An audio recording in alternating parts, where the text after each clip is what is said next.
This is going to be sweet. Anne says. Lucas is also here. I can feel a headache coming on, so this is going to be fucking spectacular. I'm sure I'll be good for the next 2 hours, but after that it's going to be a miserable fucking night. Look, we even uploaded our discussion from yesterday, and it nearly got as many views as my fucking Evangelion video that I worked very hard on. Isn't that great? I'm thinking maybe today, I don't know, we're going to go through comments on this video. Should I make it another video? Like, responding to the comments? Because now that I've seen some of the criticisms, I'm even madder because they're so fucking dumb that it pisses me off. That was longer than our fucking chapter discussion. Holy shit. That's literally all we've done since the chapter discussion. I did work on top 10 Attack on Titan moments today for at least an hour. So a little bit of that is done. Cool shit going on there. Zan is even here. Look at him go. No Miller or Minty yet. They're usually the first people around. Bacon just liked our tweet. Maybe he'll show up in a second. Maybe he's already here. Who knows? What the fuck was I gonna do? Are we at 60,000 yet? We better be. Alright, come on now. No fucking around. 60k. Look at us go. Now the journey. Fuck your current role. Oh, look, we're at 600. What the fuck? That's more than like 2k likes. Holy shit. Going through here.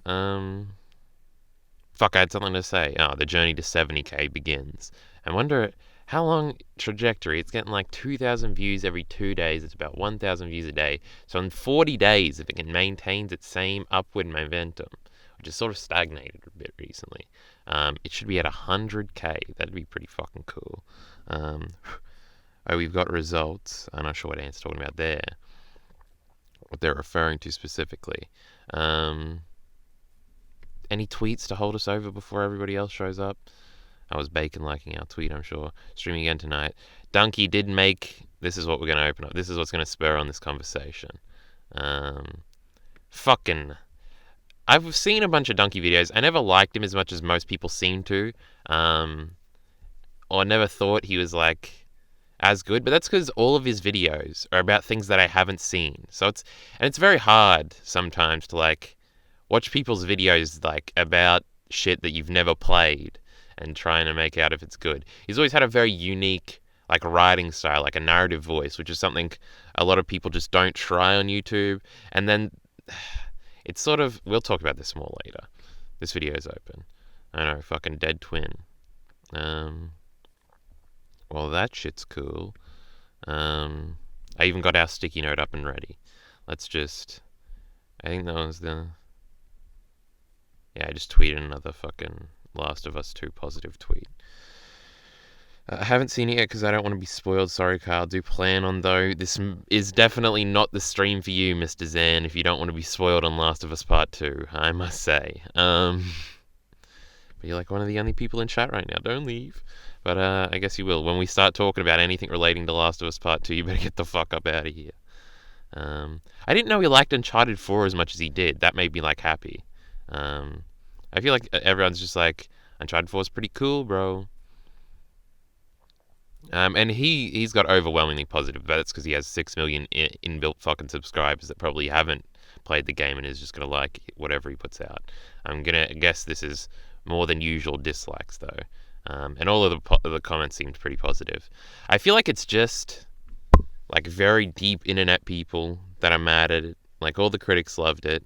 I guess Donkey fits into that. I'm very curious when like Matthew Matosis eventually does his video, because he did one on the original game and it came out like considerably like quickly. I'm pretty sure it was like a July video, July 2013 when the game came out.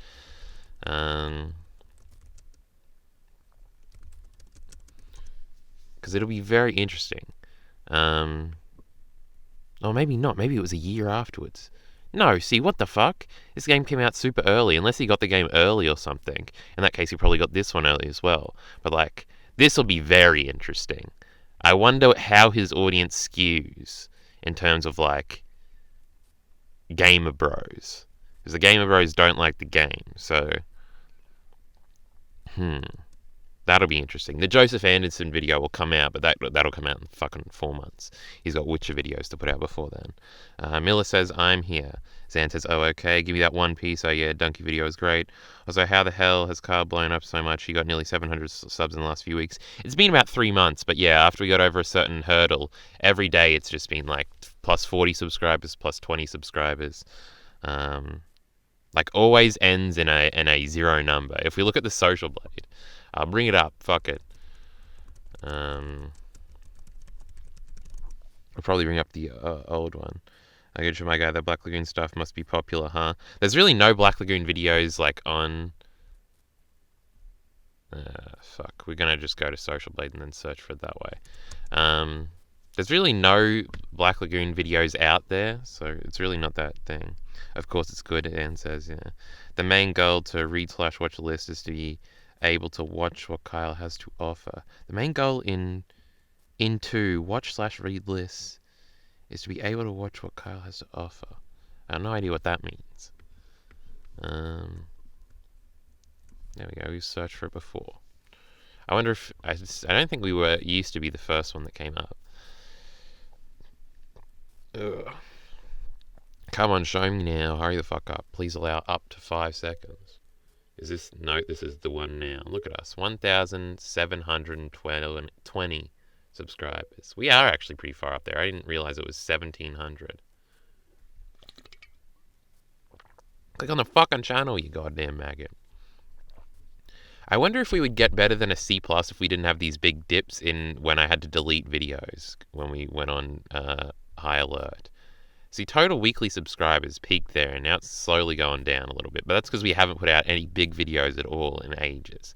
So hopefully this top 10 moments thing. See, it always ends in a clear number. So I don't know what the fuck's going on. So it should be like 23, 31, 47. But instead it's just 0 all the way. Had some few 10 days. Some 20 days. A big 40 day over here. And the views they always get this wrong, because we definitely didn't get plus 400 views that day. They just took some from this and put it there instead of here. Social Blade's weird. Daily average is 25, weekly average is 175. And then if we go views, again, it's up here. It was this. This was when Rock and Review originally came out, fucking January. That's because we had to delete a bunch of shit. That's why it says that. But then subscribers, it's just done this. So there you go. The sooner you do, the less there is to read. The read/watch list. Yes, is to be able to watch what Kyle has to offer. Now I get it. But for that, I need to read One Piece, and I don't know what I don't want to subject myself to that yet.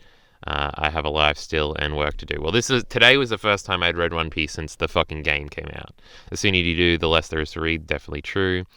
Bacon is here. Won't be talking much, he says. Good day, sir. Shit, you're gonna be making mad money soon. Well, I think we made $80 so far. But we really haven't put anything out since we got the fucking monetizations besides the Evangelion video, and I knew that wasn't going to do too well anyway. That's trying to popping off, not going to lie. I mean, it's pretty much a die-in. We haven't put anything out in ages. So we're sort of misusing this fucking opportunity, so it's sort of frustrating. Isn't it round numbers because YouTube made it so that you can't see the specific amount of subscribers anymore, and then Blanket is here and says, yo. I don't know, maybe that's why. You think Social Blade... Yeah, it probably doesn't. Yeah, it's actually probably why. I just didn't think about it. What did I put in the title? Should we do One Piece first? Is everyone going to leave if we do One Piece? I didn't read much of it. I'm on chapter 142. We've met Chopper. Chopper's like introductory gags are great, where he's trying to peek into the room, but he's doing it wrong. Yes, this is the exact chapter we're on. So we're in the middle of Chopper's backstory. He just got befriended by old mate here, who's like a bad doctor, but thematically he's a good bloke, even though he kills people sometimes. One Piece first, Lucas says. If Kyle ever becomes mad popular, he must do a scripted review of Savage's manga. Savage is currently banned, so we won't be doing that, I don't think. we were going to go through my last words video, but fuck that. What went on recently, Zoro just fucked up everybody. This is starting to become a fun gag where Zoro just beats up a big group of people. It's cool. Luffy, like, is starting to like Chopper and he wants him to join. He was trying to get the old woman to join. How am I supposed to pronounce her name and the new old doctor, the one from Chopper's backstory? Miller put a little thing where you do the you pronunciate it. Savage has a manga. It's a meme thing. Best backstory so far. So far it's the worst, but okay, we'll see. I haven't. Obviously, I'm half a chapter into the backstory, but so far it's been a. No, actually, it was really good. Now I remember. The last panel in this fucking chapter is unbelievable, where it's just Chopper crying. This can't be done in animation because it can't go because it just goes from him biting to him already being like at the end of his cry. To see like the cry start, I just know in animation that's not going to have the same effect. Because whenever you see a character start to cry, it's always a little cringe. But like it's like the smile cry, Chopper here, fucking unbelievable panel. He relook, and Kureha. Kureha, yes, alright. Now I remember Nate saying that. Kureha, that sounds good. He relook. Luke. We'll figure his name out. Now his mum's still doing the SBS. None of the SBSs are actual questions anymore. It's just a bunch of memes of Oda fucking with his audience. He gets naked here. Too hot for Twitch. Can't linger too long. I don't know. What else is there to say? Warpol's about to get punched before we cut away. And then it's up here somewhere. Yeah. Luffy's finna punch him. I guess Warpole is going to be strong. We haven't seen any of his eating powers yet. I don't know when Drum Island goes up to. I seem to remember it was like 50 something, so we don't have that long left. And Warpole's got 2 blokes with him. Obviously, Sanji will fight one and Chopper will fight one. And it seems like Zoro, Vivi, and Usopp are going to stay behind at the ship. Which is good because Sanji didn't do anything last time, so obviously he's in the forefront now. Nami did a lot, now she's out mostly, but she gets to still be around technically. Last time was a big VV one as well because we were fucking with Baroque Works ones. Obviously the next arc is going to be the big VV one because it's her last one. And Luffy fights Crocodile, Zoro cuts Steel, I know that. I don't know for everybody else. I'm assuming because it's the big final Alabasta thing, everyone will get an individual fight. I don't think Nami has had a real fight yet. So we'll have to see how that goes out. Has Nami had a proper fight? I know she has like actual fights later, because she gets a bunch of weather powers or whatever. But I don't think she has. Like, at Syrup Village, she was beating some people up, I guess, but she was more sneaking around. Long Park, obviously, she didn't fight at all. Buggy, she was hanging out in the background. Rogue Town, there wasn't really much of a fight there. Whiskey Peak, she was just fucking with people. Yeah, I think so. Oh shit, Minty is here. God, Wappo was so fucking annoying in a petty way. Yeah, he's not the best villain so far, I must say. He's not the most interesting bloke. He's a little prick, and seeing Luffy punch him is pretty fun, so he's doing his job, I guess. How long we been going? 16 minutes, you didn't miss shit. Vivi is actually so good this arc. She shows why she's a good leader here, and how she'd rather find a doctor for Nami than go to Alabasta.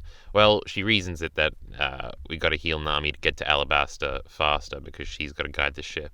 But yes, obviously, that's just like the bullshit surface level reason.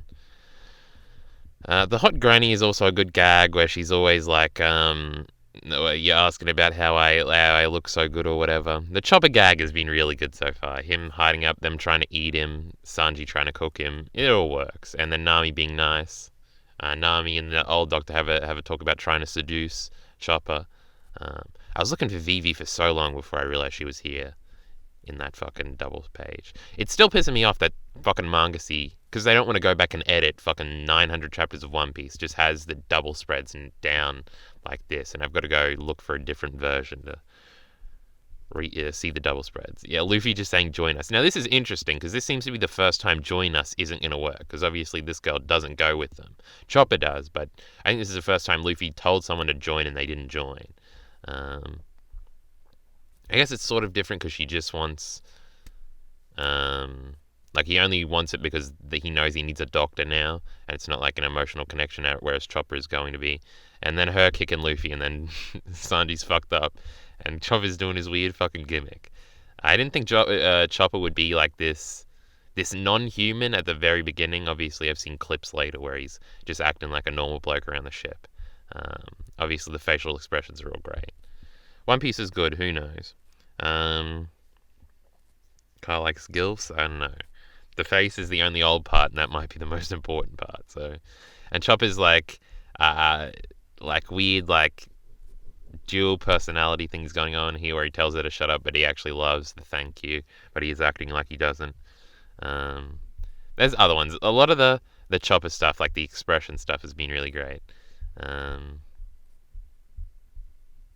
then we start the backstory.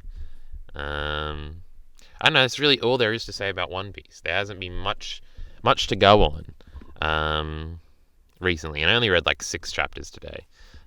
Zoro going for this swim, that was pretty fucking hilarious. He's just like, yeah, the traditional winter swim or whatever the fuck he's doing. Great times. Has everybody left? No, we still got 8. So I think we're done with that. Do I make a video responding to these comments in a video or not? Because God, the criticisms is the worst. I don't know. I think it was Miller said this was about to be my most disliked video. Definitely not true. The characters felt like you would think there would be like a big massive criticism of someone like explaining why it's bad, but it's just like, and I don't like to attack people for nitpicking because I think nitpicking is valid and everything, but everyone's just like some generic, like not thought out criticism where either it has to be you're just sad because Joel died for whatever reason, or yeah, you're a gamer, bro. Like, these are the only 2 conceivable options. I haven't seen anything. Savage is trying to take shots. I just threatened to ban JoJo and Savage. I was like, what are you doing here? You're useless and add nothing to the conversation. I should ban you here too. Good meme. And then JoJo's just memeing over here. JoJo has bots, I think. Remember that time on stream where he just gave me 20 dislikes on a video, and then he rescinded them? Or was that Savage? Or are they the same person? I don't know. Someone did that where we just like, they manipulated like 20 dislikes and they took them on and off. There was some I didn't respond to because I was just like, I don't want to read all of this bullshit. This person's like booking their own game. And it's so funny, but like he says the story is shit, but then he gives it a 6 out of 10. Like, what the fuck's going on? Wait, story and storytelling. And I love the people who are holding up the first game as if it was like someone said, oh, the story is cliche, bro. When the first, like, Last of Us is the most straightforward story you've ever seen in your life. And this is the dumbest fucking point possible. Where the game, like, intentionally avoids, like, talking about revenge at all. Like, it's all subtextual. Like, obviously revenge is bad, and that's going to be in every fucking game like this as a message. But it's not like, at the end, fucking Ellie has a monologue about how revenge is bad. Like, that's just not the fucking point. The game doesn't hit you over the head with this fucking message. So fucking stupid. Ugh. And the fact that she doesn't give up on revenge because she realizes revenge is bad. She gives up on revenge because she realizes it's not going to do anything for her. It's not like some big moral victory where she's now going to go and help Abby and fucking be best friends with her. Ugh. Fucking disgusting. I really wish we could simulate the world and have this game released to a world where it didn't get leaked beforehand, because everybody was mad before it came out. So it's like, to take these criticisms seriously. So, what a bunch of fucking bullshit. We got a Whoosh over here. I haven't played it myself. And then he goes on to say how he would never play it because of the story or something. Gross. Why is there 5 responses to this? Oh, someone responded to gross before me. Yeah, Empty Truths over here was going hards. This is one of the only ones I didn't win. Oh, this stupid fucking point where people are like, why did Joel lose his killer instinct, bro? Why did he trust Abby? It's like they were in a blizzard. They had to go inside somewhere. They literally say that the horses aren't going to make it back to the usual point, so they can just go to the lodge that they're familiar with because they live in the area. And Abby just like, oh yeah, we have some people there. Like, what are they supposed to do? Like, just die in the blizzard instead of going and risking it? Like what a pedantic bullshit criticism to like demonstrate. Like, you're just mad that Joel died. Just like admit it. Like, what the fuck? And I don't know why you would be. To the people, I don't think I saw this one. To the people who will appear in the comments that Joel was evil and deserves what he got to get bashed to Bishop, why did none of you view Ellie as also being evil for going after Gabby after what she did? If Joel was so evil and Ellie is truly believes Joel was wrong to kill the Fireflies, etc., why didn't she just shake Gabby's hand and thank her for getting rid of the garbage human being? You folks don't make any sense. Along with this story. What the fuck is this comment? So this person's mad because people are saying Joel was evil. Which is like, the whole point, like the one question at the end of the last game is, would you save one person over the world if you loved the one person? And obviously this is like an easy like decision from the outside to say, like, obviously you should save the world. But in Joel's position, I think most people would have chosen to to save Ellie in that moment. So it's fine. Yeah, Joel did the morally bad thing, but no one's going to blame him because everybody understands that decision, and everybody in his like position would have made that decision likely. And Joel didn't do it to save Ellie. He did it for selfish reasons, which is also where Ellie goes on this revenge thing. It's a nice little parallel between the first two games. It's fucking perfect. And this person seems to be mad that people aren't saying Ellie was evil, which is the point of the game. And then he says that that's something wrong with the story. So just dumb fucks everywhere that I have to deal with. Now with another thing. It's Attack on Titan. It's fucking Last of Us. What else is it going to be? What else do people just complete dumb fucks on? Everything, basically. Let me read chat then. Lamau should have expected the dislikes. I was expecting far more dislikes. The fact that it's positive at all. Like, I'm fine with the like ratio. Anyway, because I'm not a gamer, I just watched The Last of Us 2 on YouTube, had already seen the first one, unironically liked Abby. Yeah, I like Abby more than Ellie. I thought you were going to make a scripted video on it. I still am. Like, it's the thing I want to do most right now. Just curious, but what kind of rhythm do you have when it comes to reading these chapters? Like, do you have a quota? Do you read a volume a day? Sometimes I've started trying to divvy up tasks to do like 1 hour One Piece reading, 1 hour editing video, 1 hour editing audio, 1 hour scripting. These only ever work in short batches. There's been times throughout watching One Piece because it's so reading One Piece where it's been so good. I have watched 2 episodes of One Piece. We'll talk about that afterwards.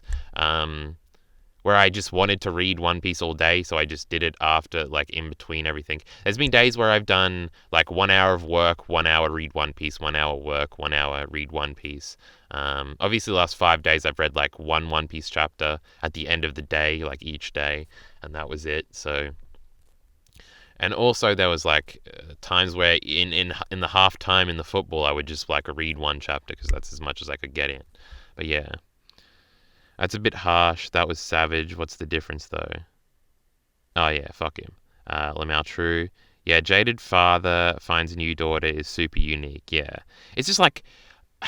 It's so bad because I would never make that criticism. I would never say this game basically revenge is bad. Like, why do they get to do that? Why do they get to say such stupid bullshit? And the actual answer is they don't. I could just delete their comments. And I feel like I should do that more.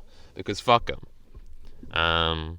If you're not going to actually, like, make a point or something, there are other people that, like, wrote full paragraphs about what they didn't like, and that was cool. And I did, like, big paragraphs back at them about why they were dumb. But at least then it's something. Just saying, this game is, revenge is bad. Like, there's no way he played the game, right? Like, ugh.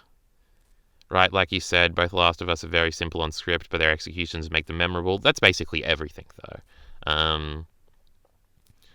Because people will just adapt talking points because something rubbed them the wrong way, whether it be like that they think Neil Druckmann is ruining video games with his SJW message, or that Joel died, or just that it's like the popular thing and a bunch of their favorite YouTubers told them to dislike it. Like, they all just adapt talking points that they haven't thought about at all, because they don't usually do art critique or anything like that, and they'll just throw them at you.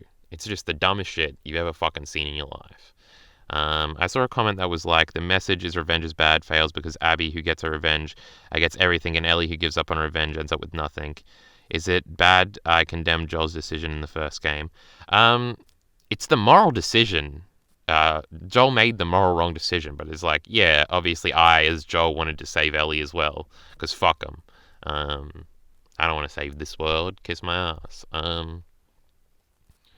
And Ellie doesn't want to save the world either. She just wanted to mean something. That's a big underlying part of Ellie's character. Hold on, Minty's first comment, and I was going to say something, and then I got sidetracked. Because Abby gets her revenge and then gives up on all future revenge. She has the opportunity to continue the cycle, but chooses to protect Lev instead. That's like the whole point of Abby's character arc coming out of the game. She sees through the war that's going on, and this is one of my favorite points that I didn't talk about as much in the video, was like, she sees the war happening on the island and just sees the Seraphites and the fucking wolves killing each other and burning everything down, and all the blood and everything, and the fucking zombies attacking as well. Like, she sees, like, this is what this leads to. And like the her as a wolf befriending the Seraphites, which is Yara and Lev, is like ending that cycle as well, because she's dealing with it on two fronts. Because she doesn't even know Ellie is in fucking Seattle until the very end, like until she goes to the fucking theater, because she's doing completely other shit. And it's so clever that when you're Ellie, you just think like the wolves are probably just like a small group of hunters like you encounter in the first game, and that Ellie could conceivably take out like a group of like 200 people. And then you find out there's like thousands and thousands of wolves here, and it's like a stadium full of people and full of trained soldiers, and you're like, Ellie has no fucking idea what she's doing here. And it's cool because from Ellie's perspective, you see that. Like, you only ever encounter small groups in the outskirts of Seattle, and it's such a everything about it is so good. My favorite criticism is the people who call Joel a beloved character, so he has to die in a heroic sacrifice or else it's bad. Like, he has such a great death scene. It's like the perfect Joel death scene. I just think, this is another thing I want to go into in the video, but I feel like criticism culture on the internet has been invaded by fucking normies, basically.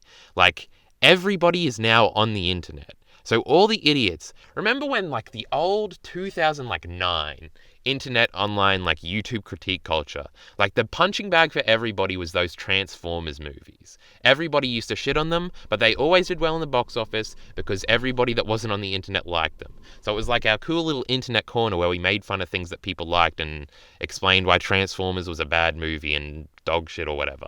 I've never seen a fucking Transformers film in my life. But now, all the people that watch the Transformers movies are now on the internet and talking about this shit. So now we have to deal with these fucking morons in our thing. And this goes to another thing, because I love The Sopranos and whatever. Like, the behind-the-scenes, like, documentary-type videos I've seen about The Sopranos. And I remember the writers, like, reveling in the fact that, like, The Sopranos was fuck me, I'm tripping over all my words today. The Sopranos was one of the most popular television shows of all time. It probably was at the time. Game of Thrones has probably eclipsed it now. But like at the time, everybody was into The Sopranos in the early 2000s or the late 90s. And like the writers were reveling in the fact that they finally made a show that was good and had all this depth, and was like basically a novel every season of like intricate subtext and intricate thematic bullshit, and like the most three-dimensional characters ever to be seen on television up until that point, and probably still since. It's still like the best show ever. And they were reveling in the fact that finally something good was popular, because they would always talk about how they had worked on all these other shows previously, and producers would just stop them and say like, no, don't write something that's good, write something that's like popular, that'll get popular and that will like placate the audience and never challenge them. When obviously the conceit of The Sopranos is a challenge in itself, because they are the bad guys. But then you realize that no, it's not actually that like there's enough people that understand that something's good. People just like it for the wrong reasons. People just like it because Tony Soprano swears a lot and looks cool, even though that's not the point of the show. And like they love the mob stuff because it's like hard-working blokes or whatever going against the law, and they think they're vigilantes or something. Like, just the dumbest interpretations. And you're like, no, it wasn't popular because it was good. It was popular because people, like, because it had enough of the elements for dumb people to get it. And this is the exact same thing with Game of Thrones, where Game of Thrones was great, but like, all you ever heard normal people talk about during it wasn't like Ned Stark's subversive death or the great character arcs and how well thematically everything plays into like this progressive agenda. Because Game of Thrones is the most hippie shit imaginable. George R. R. Martin was a literal hippie, but most people don't understand that. And if most people knew that, they would probably hate that the Game of Thrones as much as they're hating The Last of Us. Because there's far more political stuff in Game of Thrones than there is in The Last of Us that's left leaning, but people are just too stupid to get it because it's buried in the subtext. But all you hear the normies talk about with Game of Thrones is tits, dragons, and like war. What is it? Tits, dragons, and blood? Or tits, dragons, and something. But like, yeah, so it had the stupid bullshit elements to get everybody involved in it. So like, you have the people that watch it because it's good, then you have the people watching it because dragons are cool and wars are cool, and I really like that Jon Snow bloke, bro. It's like, ugh. Like, no. Actually, you need the appeal, and then you can make it good after the fact to be popular. This tied into The Last of Us somehow. Oh yeah, it's just like the idiots are now on the internet in review culture, and it's fucking disgusting. And I long for the days where like these fucking normie idiots that are mad because Joel died, instead of ecstatic that something had the balls to kill off its main character, like we were with Game of Thrones. That pisses me off. Tying into this is something else I thought about today. Was like, at the end of the 2010s, with The Last Jedi, everybody turned on subversions as a concept. Every 2-bit moron who's never thought about what a subversion is in their life now hates subversions because people who defended The Last Jedi, again, I've never seen these fucking Star Wars movies, was like, oh, it subverts your expectations, so it's cool. So everybody was like, no, I hate The Last Jedi. So subversions are bad. So that's just something the internet is like adapted now. Like widespread internet culture is like subversions are bad. People are pretentious if they think subversions are good. Not knowing that the fact that everything that was popular in the 2010s was built on subversions, like, as a conceit of the show. Game of Thrones is like that. Everything is subversive in that show. It subverts every fucking genre convention there is possible. The Walking Dead is like that, where they were killing off people left and right. It was a very tropey show, but it subverted a lot of expectations in just the way it's presented, and the fact that a zombie show could be popular on a wide, like, spread scale. Like, most of the games in there, like, most of the pop culture stuff of the fucking Marvel is subversive of everything, because it established this formula of everything has to be undercut with a joke and not everything has to be serious. This was something like new with fucking with the Marvel movies. Before that, superhero movies were deathly serious. Those Spider-Man movies, those early ones, not a lot of joking in that. And the joking that there is in there is fucking awful. The Batman movies, all of those are super serious, like grounded stuff. All those early X-Men ones, I think all the X-Men ones even, are all super serious. Like, the Marvel was like new and fresh because it figured out this formula of like, if you make everything funny, like more normal people will get into it and watch it. Like, everything was built off subversions in the 2010s, and these people just didn't realize that. And then something bad happened that they didn't like, and they saw this as a defense of it, so they turned against it. And you see that with The Last of Us things. I see this all over the internet where people are like, did you know, bro, subversions aren't always good? And it's like, just get the fuck out of here, you fucking piece of shit. I hate these people. Bad criticism is the worst. We're supposed to be talking about good criticism here, because we're supposed to be talking about YouTubers I think that are better than me. Is this just a... Oh no. Oh no. Do we dare? The biggest point you are neglecting is Aaron's attack on Liberia happened because that's where Mali declared war on Paradis.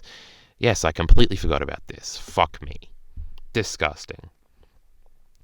My favorite criticisms is people who call Joel a beloved character, so he died a heroic sacrifice. Yeah, Joel doesn't need a heroic sacrifice. You're just a moron who missed the point. Kyle saying this and yet again arguing against Jaegerist. At least I'm consistent. Kyle saying this and yet arguing against Jaegerist. At least I'm consistent. Well, no, because that's complete... No, because I just think it's... The fact is that people ignore that about Eren and they just want to say he's the hero, or they're like, don't call him the villain. I don't give a fuck. If I was in Eren's position, maybe I would do the same thing. I never argued anything against that. I just hate that people are like, no, he's not, like, they refuse to acknowledge this. That's what those videos are about. Minty says, read chat. Joel thought of Ellie as his daughter, and most fathers will do anything for the kids, so it's understandable. Even if you sort of like them. Like, fuck this world. I would save it. Wasn't Ellie's not my daughter. I would have saved her as well.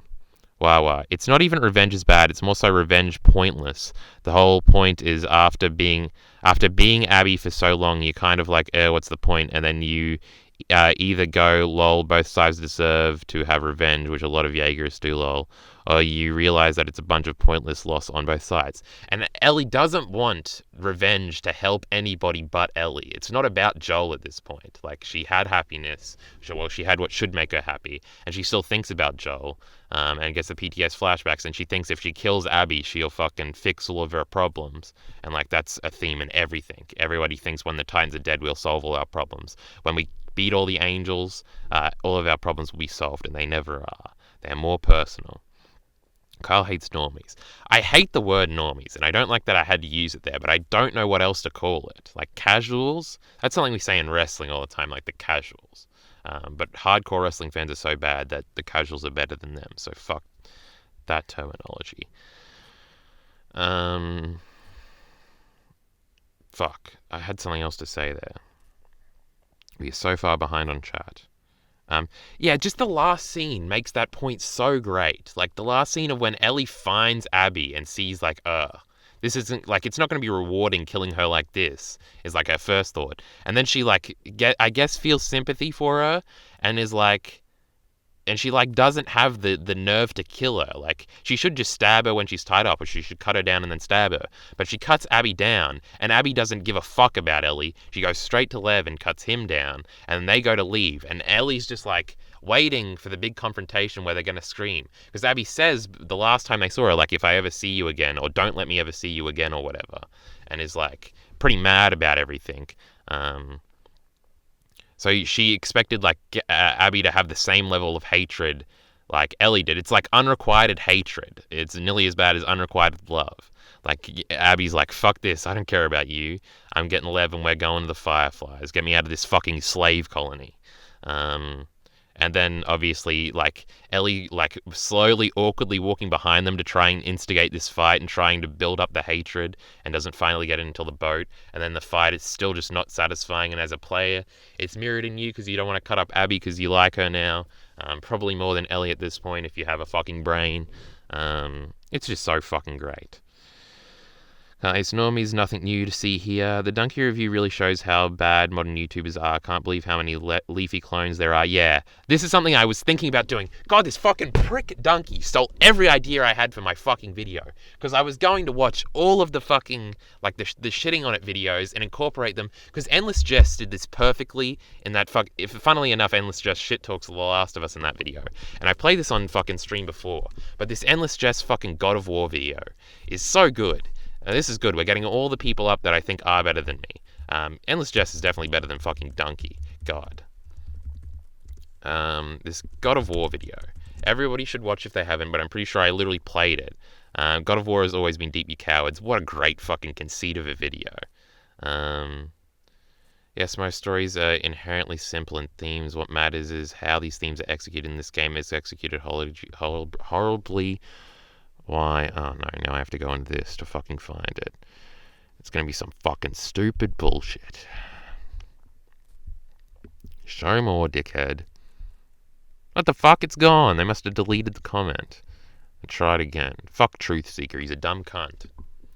I don't know. Why was I bringing up this video besides saying, like, it's perfect and great? Oh yeah, at the beginning of this video, and he does the games media thing, which is sort of something I'm critiquing now, but Endless Jess is good enough to get away with it, where he just, like, shows clips of all the games media people being like, well, all the old God of War suck because this one is good, and it's sort of like, fuck you, it's always been good is basically the point of this video. Fucking great stuff. The Donkey video really shows how bad modern YouTubers are. Can't believe how many Leafy clones there are. Yeah, I love that the last line is like, fuck you, Leafy. The way he writes the criticism is so good, and it leaves no room for anybody to criticize him back. And the main difference between my videos and why his videos are so much better is that I would explain every little thing he references here in so much more detail, which is good in some ways. Obviously, it's critique, so it's just as subjective as art. There's no good or bad here. But the way he does it, where it's just like one line, fuck you, we're moving on. Like, it's so dense because they're always so short. We're going to talk about that video more. I got to get to the bottom of chat, though. I watched a video of a guy who I thought was Leafy. It was literally the dumbest thing ever. Every 3 seconds or whatever gender Abby is supposed to be, yeah. Fucking hilarious. It's like the people who try to do LGBTQST whatever. Everybody's made that joke before and it's so fucking shit. God. Didn't you know LGBT has a lot of letters in it, bro? That's pretty fucking hilarious. Dumb fucks everywhere. And we have to deal with them. It was the dumbest thing ever, every 3 second lol. The audio in the last fight sounds like they're getting fucked by a BBC. I've never seen that one before. It's just edgy gamer boys trying to let out their frustrations. It must be. This, like, my dude doesn't, that say more about you than the game. Fucking Kuma Brain over here. Well, he just thinks it's a hilarious sex joke, because sex is funny. Yeah, I asked my mum what she thought of Mad Men, and she said it's very surface level stuff. I don't like Pete. He's a little shit, and I hate how they try to redeem him. Like Don, I like Don. He's a good guy. Yeah, that Pete thing is like what you just said about Pete is basically encapsulated in The Last of Us. I hate how they try to redeem him. Like, why are they trying to redeem Abby? I just want to hate her and have it be easy for me to figure out. I don't want to use my brain power to find good things about Pete. I want to use my brain power to forgive fucking Abby. I just want her to be hated, and I want it to be one-dimensional. And then after they don't do the one-dimensional thing, I'm going to accuse them of being one-dimensional. My favorite thing is when people try to attack the characters, like the characters aren't the fucking greatest in this game. Ugh.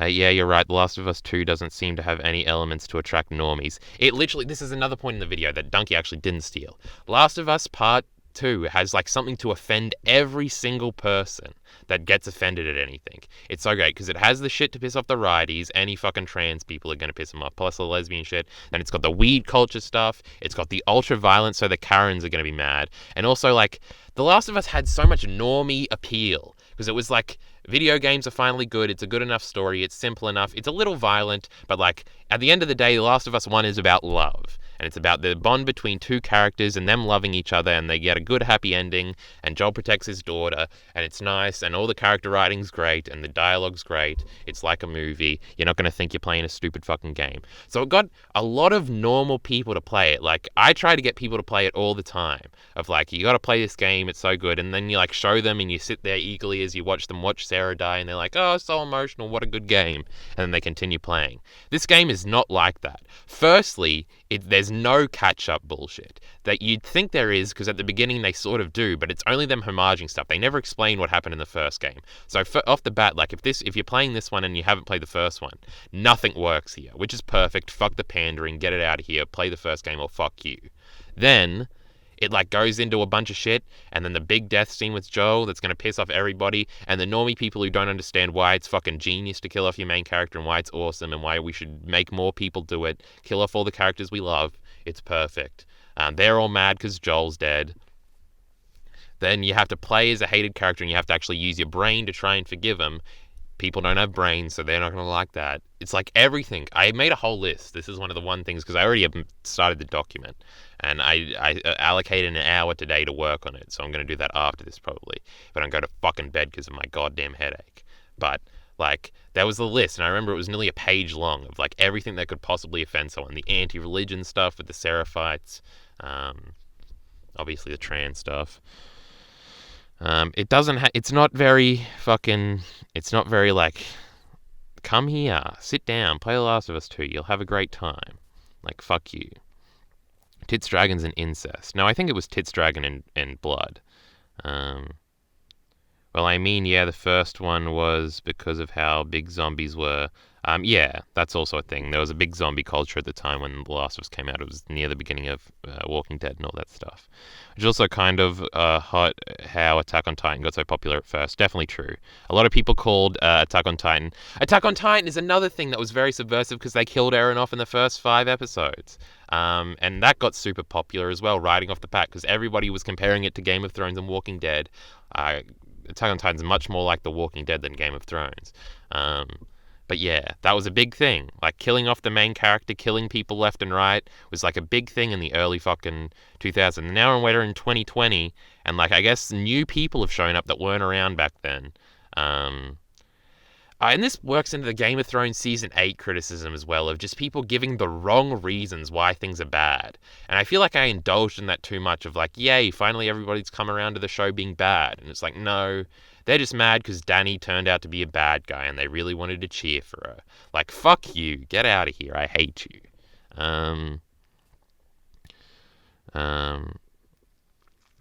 Anything that is good has some form of subversion in it. That's not necessarily true. Subversion is like indifferent. It's like subversions are not bad, they're not good. They can be bad, they can be good. We'll leave it at that. As Carl, we know what overcorrection is. When were we talking about overcorrection? I just got back and that video has a lot of dislikes. Is Last of Us Part 2 divisive? Definitely, Bacon. Where have you been? The subversion criticism is definitely the worst and most prevalent one, and it hasn't gone away. Yeah, you've been living under a rock, Bacon. I envy you. Subversion is like a buzzword for them. Gets them triggered, yes. God, imagine if Last of Us Part 2 had a trigger warning at the beginning. That would have been perfect. It would have made so many more people mad. I guess games inherently on the box have trigger warnings with the ratings. Fuck, I got a fucking knot in my goddamn fucking hair. Yeah, I've been avoid Last of Us because I want to play it eventually, but I got spoiled, lol. Spoilers. Who gives a fuck? Me. That's who gave a fuck. Probably stop watching the stream if you care. Fair, lol. I was kind of here for the YouTubers that are better than writers than Carl. We'll get to it. Because I was definitely going to be on that list, Vegan says, and then he's sticking his tongue out. Alright, I'll see you in a bit. Because Villain Saga will be out in the next few days, probably. Yeah, I'll make a Villain Saga new chapter video. Probably not scripted, though. It is crazy how the Ocean chapter ends with Eren posing the question on if he'll be at peace after killing everybody and people still think he's in the right opinion. Like, this was set up obviously wrong so long ago. We don't want to talk about Eren again. Holy shit, we're at the bottom of the chat. I thought I had way longer to go. Oh shit, I just realized that at the end of Ellie wanting revenge and Abby not caring and wanting to protect someone else, thus infuriating Ellie, is pretty identical to the Chimera Ant arc scene. Well, he's talking about Hana Hana nonsense. I do have it on the list of things to do today. I will try and watch another Hana Hana episode today. The last one was like the best episode I ever saw, and that was like 2 weeks ago. Oh, I'm behind on 2 New Japan shows too. This fucking wrestling shit. There's too much of it. I've got my hand in too many fucking baskets at this point. Something's got to go. And it's not going to be wrestling. It's not like I can get further behind on Hana Hana, so that's fine. It'll stay. God, this talk about how normies are going to be like, screw this, they killed Joel, making me scared for when the Attack on Titan in discourse inflates in season 4 and is going to re-experience all the stupid Gavi hate all over again. I feel like it's different because manga readers have come around and like the anime people have heard the manga people say how great it's going to be, whereas like they'll like there's already a force out there telling people that it's good, so people are more inclined to agree with it. Heavenly Controller, who usually has the worst Twitter opinions, was saying how he liked the game, so that was interesting. I just found that thing. I'm trying to fucking delete all lewds from my Twitter, but the only ones left are when Heavenly Controller likes some cosplay girl. That's a problem that's going on. The annoying thing is Sasha is the only popular because of season 1 log. Because she became a meme. That's basically it. I don't think that many people cared about Sasha until she died and everybody had a fit. Did everyone even care then? I feel like it's just a retroactive thing. Because it also became a meme to hate Gabby after that chapter of like, fuck this little shit. Isn't it funny? And that sort of took over for a little while. Same, she didn't really have a character development until season 2, which is like chapter 36. Fuck character development, she was cool. Also, it's the best thing when a character who kills the beloved character is a better character than the dead one, lol. Gabby was great and better than Sasha, to be honest. True, Minty. Definitely true there. I don't think... Would people even say like Sasha's a better character than Gabby? I guess, yeah, probably. We're waiting for Gabby to do something big for the Gabby haters to come back. There are manga readers who still hate Gabby, a lot of them. Yeah, Heavenly's takes surprised me too. He had some of the worst takes I've seen. It's very confusing because, like, no matter what happens, they just used to hate her and ignites their hatred again. How can a little girl fire a big rifle? I can't believe that was an argument one time. Is that dumber than why did Joel trust Abby? I think it might be. I think the Gabby thing is still the dumbest thing. How can a little girl shoot a rifle when we've seen her, like, shooting on a range and training for years? I don't know, boys. I don't know.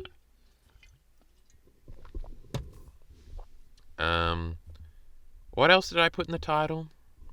One Piece, more Last of Us talk. We definitely did that. Fuck, I am getting a headache. This is the worst.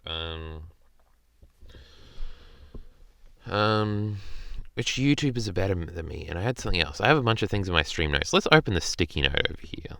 What was the last time we did a sticky note? I still have not watched Wrestle Kingdom. The Heart Gold playthrough has permanently been put on the rocks. We did finish Uncharted 4. Congratulations. The movie Patreon stuff. I haven't done that either. Full Metal Anime. Remember when that was a meme? Lamau. It's Cedro videos we want to make. We still haven't done that Berserkery read. Science and Emotion finally came out, but that's it. It's been 2 weeks since we've opened it, and that's the only video that was made. The Mad Men video still needs to be made. Now we need to make a Last of Us video. I feel like I have the passion to get this out in, like, only a month. I need the footage, though. Which YouTubers... I know I saw a bunch of tweets. I think Joseph Anderson said it, where he was like, if you're making a review, you can use my footage. Has Joseph Anderson played the game? I'm looking for a playthrough to watch to, like, re-experience the game, because there's no way I want to go through the hassle of fucking arguing with my brother if I can have the PlayStation. He's got a streams channel, right? Didn't he stop streaming, though? Didn't I see that? Because he had another kid? Who's up to date with their Joseph Anderson lore? Yeah. They haven't streamed in a while. Fuck. Whose footage am I going to steal? Does anyone know other YouTubers that are like, you can use my footage, bro, I don't give a fuck? Because I don't have a way to capture footage. Why isn't the fucking timer thing showing up? I'm trying to see if this is the fucking streams thing. It's always been weird to me how people actually got mad she shot Eren. We all knew he wasn't going to die, unlike with Sasha, where she actually took Sasha away from the story permanently, not in flashbacks, but you know what I mean. There's actual loss there. The way I see it, it's like Gabby shooting Eren posed a threat to them because they wanted Gabby to put the Gabby's product. Yes, it was just like, we don't want to fucking have anything to do with Gabby. Yes, this is the streaming channel. Angry Joe streams seem to be a good way to get phenomenal takes on this game. I saw him already being... He was one of the people that was mad beforehand, right? Oh, does he actually have a review? I might want to watch that later. I haven't watched any videos about it. I read through a Twitter thread, like a response to Neil Druckmann's Twitter, like it's awful. Twitter is the worst. They absolutely hate the idea of Gabby becoming the protag. Yes, that's why I remind them of it every fucking chance I get. It's so good.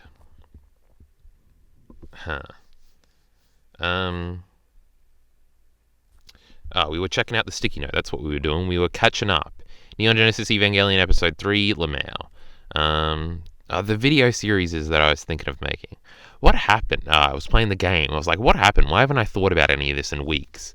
A new edit video would be good, since Black Lagoon videos do well, if I want to make money. This Berserk cinematography video has been on the back burner forever. Vinland Saga Part 2. I'd have to watch more Vinland Saga anime, though. That Full Metal Alchemist video, Lamau. This Guts and Casca video would do great, too.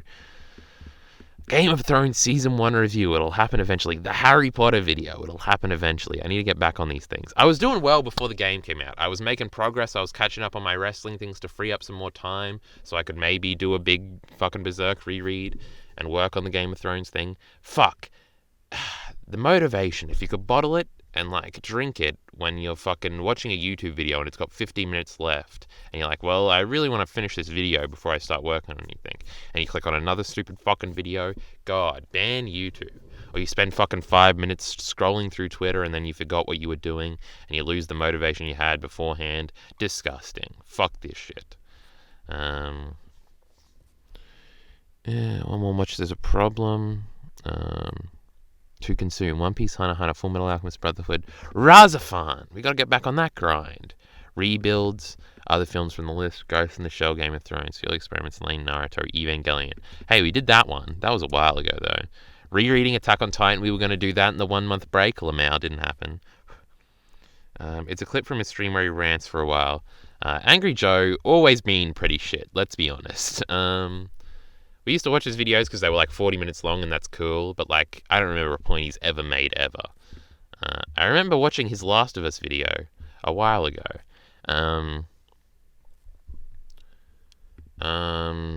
So let's just do the YouTuber thing.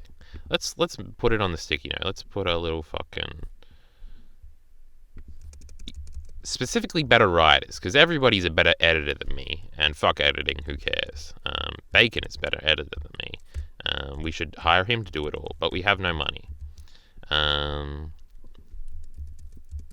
Fuck. What am I doing? YouTubers? Fuck you, keyboard.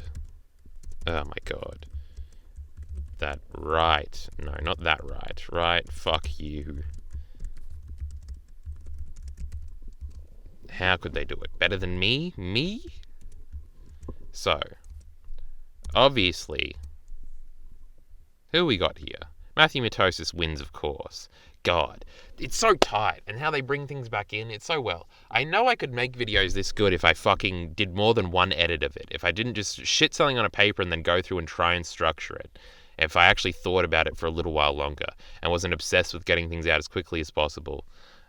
We could do a lot better, but we don't. Yeah, I used to enjoy him shitting on bad games when I was like 12. Yeah. This is the most self-indulgent list. There are only 4 people better than me on YouTube. Oh, there's easily at least like 8. Alright, let me just put them down. So Digi is obviously better. He's the best. She's the best. Endless Jess is better. Is Nate better? Or is Nate just carried by his personality and how... Like, is he a better writer? He definitely makes better videos. He does not... Most of my favorite videos of his are the scripted ones. Like, the Undertale point, like, that's a fucking masterful video about how he explains why that shit's great. That I certainly didn't get the first time I played through it. The Gurren Lagann video changed everything forever. That's fucking... Yes, alright, he is. I think the fucking Undertale is the only thing he's ever made a video on that I've been into. He made one about the Vinland Saga anime, I think. Innuendo Studios is a fucking college goddamn... He writes college level fucking theses on every one of his videos. So Innuendo Studios is better. Matthew Mitosis is better. We're saying Donkey is better now. Who else? Joseph Anderson is long, and I feel like he makes good points. I don't know if his writing is anything spectacular, though. Tentative. I'm more thinking about how cleverly they do it, not necessarily if they have good points. Because goddamn Digi, every time he talks about something I know anything about, it frustrates me. But goddamn if he isn't good at writing. Who else we got? Who else do I like, chat? Tell me who I like. Nate's Smash video was entertaining, yeah, but there's no writing in that, right? I didn't get much from it, but that's just because I follow his Smash take so much. Smash Bros. Is boring. Fuck that shit. There's got to be more. Who are we thinking about here? We got Innuendo Studios. That's great. All of his videos are perfect. Definitely not Alexander. Again, we're just getting Digi videos here. If we click on this Digi video, who's it going to show in our recommended? There's got to be more. I remember like making a mental list and thinking it was 9. Oh, Demolition D. He's better. He's very good at this. Demolition D. I guess this works as a fucking demo. I don't know how the fuck to spell. Just put demo on there. He hasn't. He has. He made that one video, but he hasn't made 2 videos in fucking 13 years. Super Eye Patch Wolf is all in narration and doesn't make points that often. Good videos, but writing is not like, whoa, Super Eye Patch Wolf did great. Under the Scope, not really. These Ava videos I really haven't watched. Pedantic Romantic can be good. But I don't know. What's in this donkey one? These penguin videos? Someone told me to watch this video. I don't remember who, though. So I don't know anything about them. I'm scrolling through here. Oh, what's that fucking... is that more moving? Oh, the take is better.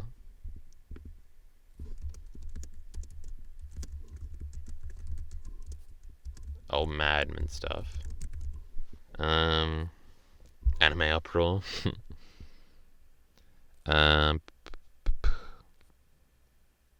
I love Donkey's sense of humor so much. That alone makes his videos entertaining. Good takes just add to that.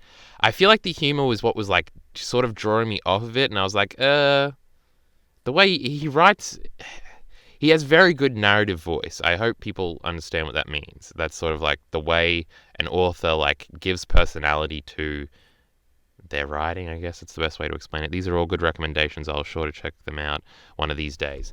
The problem is, like, these are just people I've known about for like 3 years. Like, I haven't watched anybody new in ages. What are these Innuendo Studios videos about? Hold on, I want to see... No, because if you go back, they change what's here now. Wait, who was supposed to die? Neil Druckmann interview. I hate the people, like... I can just scream at most of these criticisms, the author is dead. Stop hating on Neil Druckmann as a way to dislike the game. Like, that doesn't matter at all. Fuck these idiots. I hate him. Plus, he's a good bloke. I like him. Oh no, philosophy tube. Gross. Political violence always occurs. Oh, it's more politics video. We can map political violence on. Oh, I saw this on Twitter. He was like doing this shit. Violence on one axis and the people receiving it on the other. I wonder if these are all. What are the COVIDs? I haven't seen any of these videos. If you're not into politics, he has great ones on other things. Isn't this just Destiny? White man with fucking blue shirt. That was one of the worst alt-right playbook videos, I think. That was like the most boring one. I think I watched... No, I don't think I watched this one. He was very good at public speaking in this video. He was very like... He had a presence to him. These are all alt-right videos. These videos, I think, were the first ones I ever watched, were these Mad Max ones. Again, I've never seen that Mad Max movie, but the criticisms there were great. Because it's all about action movies. It's perfect. I feel like you apply Abby to this perfectly. Like, most people only want these... Well, I guess she fits into the masculinity thing, but not really. Where it's like, he goes through in this video series and he like explains how like every action movie female character fits into like these 6 tropes that like action movie fucking producers have boiled down this science to. This is what men will still see an action movie if the female character is very prominent, or even the main character, if she has these things. Obviously, sexuality is one. If they hone in on the motherhood, because that's relatable to men. The specialness, like they're the 1 in a million. The suffering, if they get raped or whatever. The avenging feminine is like not part of this. I'm pretty sure that's a different thing. The innocent one, and then the one that's actually jacked and is one of the boys. So Abby definitely doesn't fit into this, because the example he uses in this is the girl from Alien, who's just like with the boys and is like, fuck you, or whatever. It says fuck you back. Where Abby is like all of them, because she's definitely got the motherhood thing with Lev. She definitely has the sexuality scenes, because she's like the only like naked female character in the game. The specialness, maybe not. The suffering, obviously. The avenging feminine, obviously. The innocence thing she has at the beginning. Like, yeah, it's pretty fucking clever. Great video series. These earlier ones, though, were all good too. I didn't mean to click on this one. Go back. These ones we don't talk about. These titles are like sort of what inspired me to do weird titles. I'm like, yeah, I love all these titles. These story beats ones were pretty good too, explaining just what's cool about all the different stories here. This is all the Anita Sarkeesian videos. This is Phil Fish was also a good one. They're all good. Whatever. Innuendo Studios is great. You should watch all of their videos. Destiny is a stripper's name. That's a girl's name. I think Craftsdwarf is a better writer. What the What might be too. I think I've heard of What the What. Craftsdwarf is the one that Miller's always recommending to me, but I still haven't watched any of them. Need to watch more of him to decide, though. Fox and Anime Lamau. Pretty good writer, you know what I mean? You mean Cuckman, yes. God damn it. They still going with the cuck meme. I thought we took it back from them. You never watch anything new, true. But the character who spat on Joel had a beard just like Neil Druckmann. Everyone in my comments, people were unironically saying that there was just a rumor that the mocap, like Neil Druckmann did the mocap himself in the game for the character Owen, who sleeps with Abby, because Abby is based off a real-life person bodybuilder that he follows on Instagram. So it was like people were trying to weave this narrative that he mocapped a character to fuck a character so he could like make his own personal porn when he actually didn't do the motion capture for that character at all. So it was just a little fucking weird where people were projecting this onto him. And reading into this bodybuilder that Abby is based off of, it was pretty fucking stupid. And they thought that because they thought Owen was the dude you start with Abby, who she lives with, which is actually not the one she fucks, showing that they didn't play the game either, who sort of looks like Neil Druckmann, but really doesn't, because he looks like the actor that plays him, who's actually a Mexican dude. Neil Druckmann is not, I think. Just a bunch of dumb bullshit that people projected and misunderstood because they didn't fucking play the game. Ugh. But the character who spat on Joel, yes. Bacon says, yo. We really can't complain about watching the same people over for years. If they're good, we'll stick to them. Also, searching through YouTube is a nightmare. I don't know, usually works for me. Are we doing the YouTubers right now? Yeah, we are. Has Jarky Bacon come up? We did say that we were talking specifically about writing because we should just hire Bacon to do all our editing. We did say that Bacon was a better editor, but that's pretty fucking blatant. Any second now, ... Yeah, Bacon, he said you're better. I think so too. Common courtesy really to be expected. Oh no, just muted myself because I assume least spoilers. Wait, if you had someone do motion capture for the sex scenes, you interested, Minty? The behind the scenes footage for that sounds hilarious. I need that mocap suit sex scene, yes. Well, it's like even if Neil Druckmann put himself in the game, like, that's fine. Quentin Tarantino does that all the time. Directors do that all the time. Like, and we don't criticize them for doing it. So it's such like a cherry-picked bullshit thing to try and project like Neil Druckmann is this like egotist when he's really done nothing wrong, just so they can like hate him. And it all started when Neil Druckmann gave Anita Sarkeesian that award or whatever. I remember seeing people turn on him then, the Gamer Bros.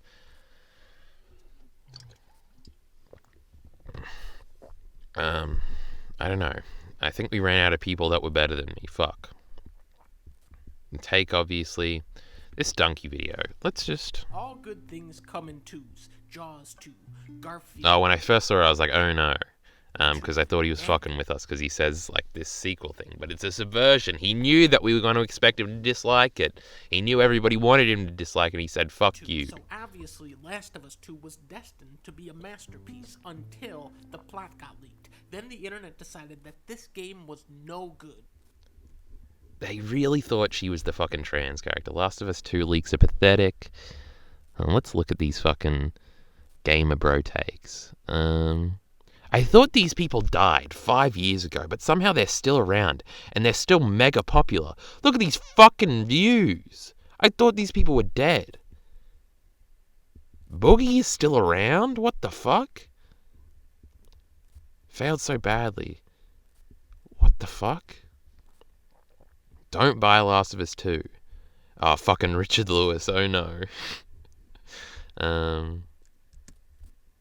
These spoilers basically show you that the game is not worth buying. God, in my version of this video, this part would be like 10 minutes long of me just showing YouTubers being fucking idiots. Plus, it's a good way for them to like respond and get more publicity. That could be good. But I don't have fucking 6 million subscribers to not destroy my dislike bar ratio. This game is shaping up to be a... Alifi! There are still people doing this, where they just do YouTube commentary over fucking games. complete... How do you... How? Fire, dude. Like, people are... Like, I guess With every new new 5-year span, there's new kids to fucking watch this shit content. Canceling their Like we did 5 years I ago. won't be buying Last of Us 2. You have betrayed the fan base. I I know. don't even want to fucking play it anymore. And it's Imagine the reaction to a character death. Why are these people so attached? It's a little fucking weird, bro. 5 is dog shit, and so is Last of Us 2. It doesn't fucking matter if the game Oh, this is the best one. It doesn't matter if the game isn't out yet. The story is shit. game is out or not. The story is still dog shit. Someone unironically said that. Somebody said this. Jonas Mo says, not watching the New Japan Cup. Hold on, fuck all of you. Someone knows what the New Japan Cup is. No, I'm behind. I haven't watched yesterday's either. Fuck The Last of Us. We're talking about wrestling. The neon future. Jonas Moses here. Holy fuck. Whoever he is, he's now my favorite. Hold on. What? I need to read fucking chat now. Yo, Miller, I can trust you. How would you rate Last of Us? Is the game worth getting a PS Now thingy just because I don't have a PS3/4? And I'll be your Abby. Jesus Christ, Minty. Just kidding, unless. The Last of Us, lol, Tarantino. Haven't played any Last of Us games. I have no idea. Oh, rip. I'm ready. And says, Jesus Christ, don't encourage Minty. What are you doing? I have a really good idea for a character who has a foot masseuse and then says the N-word a lot. I think you should play him. Yeah. I've heard the story is good, but the gameplay is pretty repetitive. I love this meme where everyone's just like, because they had to overcompensate, because everybody got away with saying that Uncharted's gameplay was bad. So people just said, like, adapted this into all Naughty Dog gameplay is bad. So it's like a talking point that the old game's gameplay is bad, which is just not true. Yeah, I know how I'll feel about the gameplay when I eventually play it for sure. Oh damn. Well, it's not innovative as fuck, but I think the small adjustments are quite interesting. There's the people not watching New Japan Cup. Nah, that ain't Leafy. Yeah, it's not Leafy. It's not literally Leafy. I know that. Even his voice sounds identical to Leafy. I don't think so at all. It's just the CSGO surf thingy. He said a Leafy. I think he just means it's a Leafy style video. Yeah, that's what he means. Did Leafy have such an impact over YouTube? Well, Leafy wasn't the first person to do that. He was just the most popular.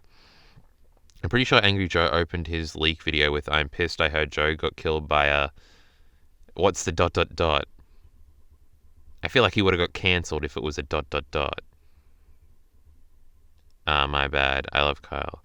I hope you know that. Okay. Cool. God, Nagata versus fucking Okada is tonight. That'll be fucking cool. Hiromu versus Yano 6 years later. Better stay away from my boy's hair. God. And this is why you have to actually play a video game before you start talking all that shit. And this is the part where you're like, oh, he's going to give a positive review. Look at this big-dicked boy. Of course, these guys are small potatoes. Now me, I'm the dude off of Ratatouille. You can get past these guys, but the only way to get past me is to put Donkey Kong in the game. What sucks about always putting out great stuff is that people come to expect the impossible from you. The original Last of Us was a very good game, and one that has been very influential on this generation of story-driven games. However, compared to this game, it is like a dog's chew toy. What a great fucking... 4 took Last of Us and slam dunked it into the fucking... 2 weeks ago, I would have been pissed if someone said The Last of Us was worse than Uncharted 4. But when he started saying this, I was clapping along. I was like, yes. Because I just replayed Uncharted 4. What a game. What a game.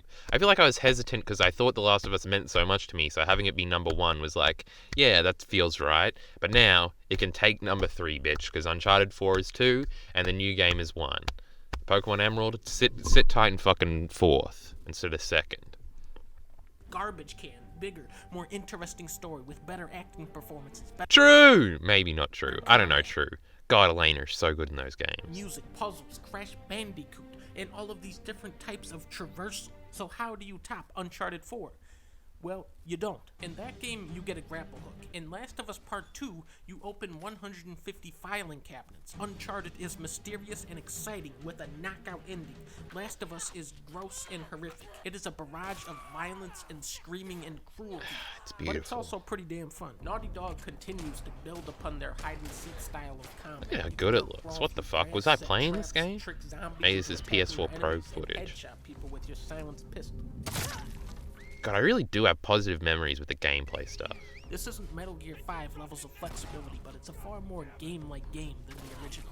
Levels are massive with tons of branching paths. Some of the encounters in this game are so sprawling and complicated that they could be tackled in. I love that the writing is so simple because it's just like adjectives and he says them quickly. The narration is just as good as the writing and he just gums on them and he like, but he's never cringy because adjectives are so fucking hard to, it's hard to not sound like you're in the 5th grade and you have to put certain amount of adjectives in a sentence when you start throwing adjectives at the reader or at the audience. It's so hard to get the balance right of having it not be cringe, but obviously the Donkey persona is sort of inherently cringe and so it works in.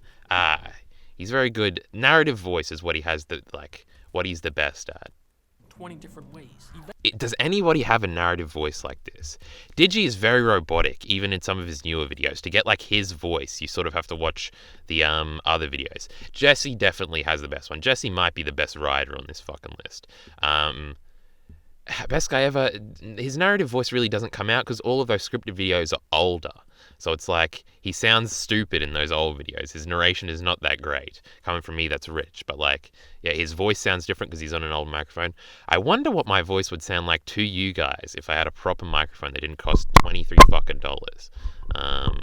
Give me on Patreon money so I can find out.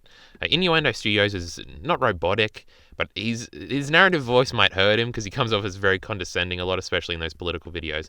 Matthew Matosis has like no narrative voice, like inherently, which sort of gives him one. Yeah, I think so. Joseph Anderson again is very wooden and more like long term, like that. Donkey obviously is the hero. Demo relies on it a little bit too, and the take has no personality. They like pure analysis. So Eventually, though, you are going to get caught. Enemies can spot you pretty easily, and that's when you gotta throw a Molotov at somebody and fuck those run things. for cover. The less people searching for you, the easier it is to slip. It's still, I feel like I heard that it didn't have this element, but it definitely has the element, this game, of like, you can run around, kill 3 people, then hide behind something, and they'll just act like you left. Into hiding. This is why I would often shoot everybody looking for me. The combat. That part was so fun. I just fucking, there's a part, because The Last of Us, even the part 1 was like this, where you can sort of cheese everything on the, on normal especially. Later you can't, like on hard or grounded. I don't remember what the difficulties are in 2. But you can just sort of like charge people, and it'll work. Like if you're constantly running, it sort of like cheeses out the gameplay on those easier difficulties. It's fucking brutal. When you stab somebody, blood squirts I out. don't think we've talked about the gameplay at all. Shotgun will just destroy someone's entire body. The glass mechanic of like you always have to like destroy the glass You is have really a bow cool. and arrow that shoots dynamite. That was definitely like we saw Horizon Zero Dawn and thought it was cool, so we're gonna incorporate it. Enemies cry out for their fallen comrades and beg for their lives. It's all the grotesque gore that people desire from this type of game. I don't think I ever saw that. Where you go, Jesus Christ. In a stroke of absolute genius, they have taken inspiration from the classic game of Rogue Warrior. When Ellie kills somebody, she'll sometimes call them a swear word. Sleepy time, you fucking motherfucker. No, let me read chat because I just saw someone talking about New Japan Cup again. Old Jonas.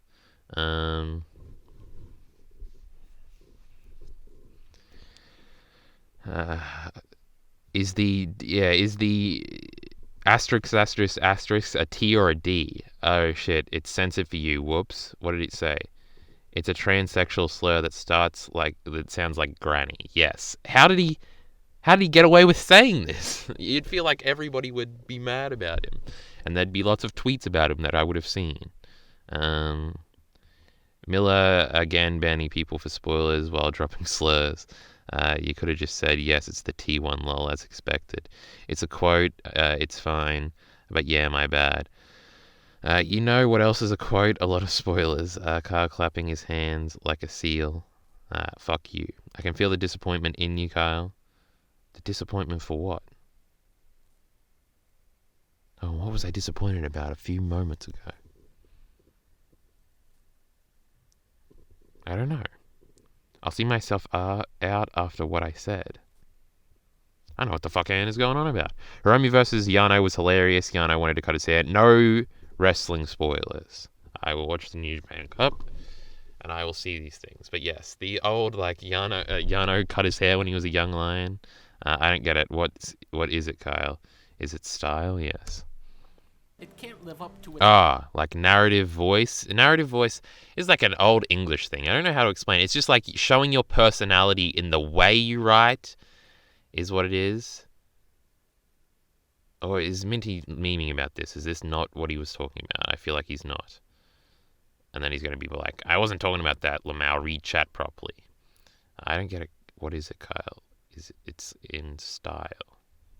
Is he memeing, rhyming? Fuck him. But this is easily one of the best looking games out He's there. dotting me. He's doing the same thing. He can't do it now because I said he was going to do it. Blowing E3 trailer, but this is easily one of the best looking games out there.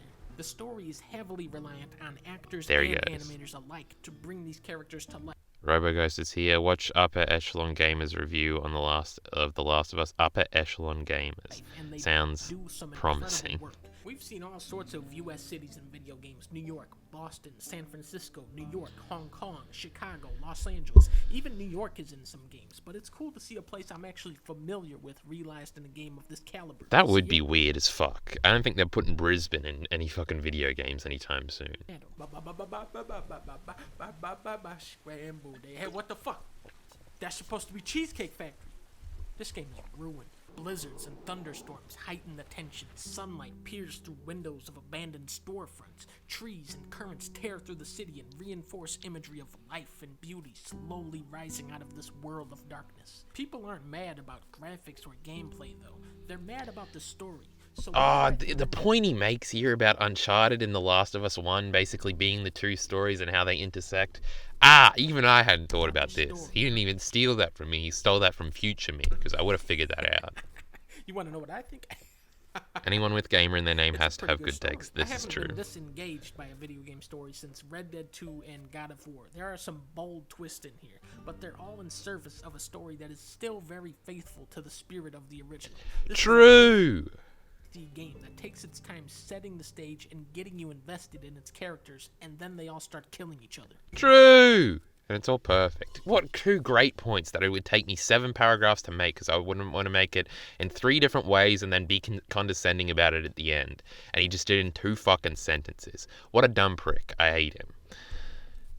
Still very faithful to the The faithfulness argument is so good, where it's just like, one's about love, one's about hate. They literally diametrically oppose each other, but they're the same. God damn it. It's so perfect. The game. The video is good too. spirit of the original. This is a lengthy game that takes its time setting the stage and I love this, the way he frames this, because the counter-argument to this is, well, never mind then showing up and going, well, you shouldn't have to wait 3 hours for it to be good or some stupid shit like that. But the way he frames it, there's no way to... well, never mind then, so fucking stupid. He hasn't even figured out that he's being attacked here. getting you invested in 7 minutes. characters, and then Dense. It's dense. they all start killing each other. You can grow attached to characters, and then they kill each other. It's great. Perspective shift. Revenge is bad. Perfect messaging.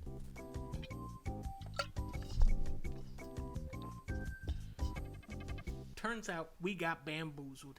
You don't play as the giraffe. Instead, you play as a girl called Abby, and she kills Joel with a golf club. How are you gonna kill off the main guy? That's everybody's favorite guy. Honestly, I think Ellie should track down this Abby character and kill her, see how she likes it. Remember, I think Ann said this, that I had a good line or whatever yesterday where I said, instead of like, you give the emotion to the game instead of getting mad at the creator or whatever. And the way he framed this is he took the anger that people have about Joel and he did put it back into the game here, and he doesn't even mention that some other people would do it. What I would do in a video is I would explain why it was good, but then I would also say that some people were mad about this, and then I'd go on to say why that's fucking stupid. But here, he doesn't even mention it, so those people probably didn't even realize that he was shitting on them. And therefore, they're not going to leave any comments about it because they're stupid as fuck and they weren't actually, like, directly addressed. And if I've learned anything from these badass women videos, these fucking idiots aren't going to think about these videos for more than 3 seconds. So if you don't make it incredibly fucking obvious that you're making fun of them, they're not going to get it. Now that would be a good storyline. The truth is, I don't know why people are mad at this game because they don't know why they're mad. Fans are obviously True! very attached to Joel as a character, and that's why killing him off is such a powerful way to ignite a revenge story. Fucking true! It wouldn't have worked if Dina died or something. It had to be Joel. I don't know anything about this Abby person, but you fucking killed Joel with golf of all sports? No way. I am coming to shoot this big True. And that's exactly what Ellie does. Like Uncharted. And you feel good. Fuck that bitch. I fucking beat Nora over the head with the fucking bat. Fuck her. She deserved it until you realize she didn't, and it's very sad. Last of Us 2 uses dual narratives to draw parallels and comparisons. This point is fucking unbelievable. I saw this, and I had never even thought about this. It's been so long since I watched a fucking video, and someone said something so smart I hadn't thought about it. God, I need to get back on the analysis video grind. It's fun. I want to hear other people's fucking actual points instead of some dumb commenter talking about how they like Eren and trying to hide it.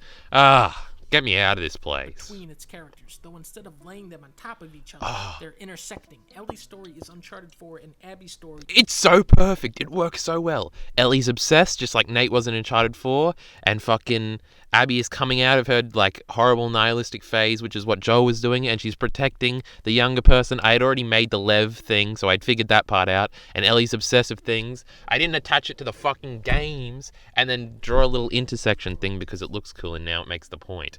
Oh, and even how he's edited it, it's not perfectly centered. I would spend too much time trying to make it look perfect. Uncharted 4's over here, Last of Us is here, but it looks better than it would if it was all lined up. I give the fuck up. Just like Nathan Drake's obsessive pursuit of treasure, Ellie's suicidal revenge mission puts her friends' lives in constant danger, and yet she keeps taking it further. Then, halfway through the game, everything resets. The clock turns back 3 days, and now you play as the villain. God, you do so much cool shit as Abby to the point where Naughty Dog realized that some people aren't going to get it and they're just going to be mad at her. So they put all the coolest shit. Your first shooting mission, you get ambushed by a fucking swarm of Seraphites on fucking horses. This is the coolest shit you've ever done in a Last of Us game. Then you have to fight this monster, Resident Evil monster in the basement of the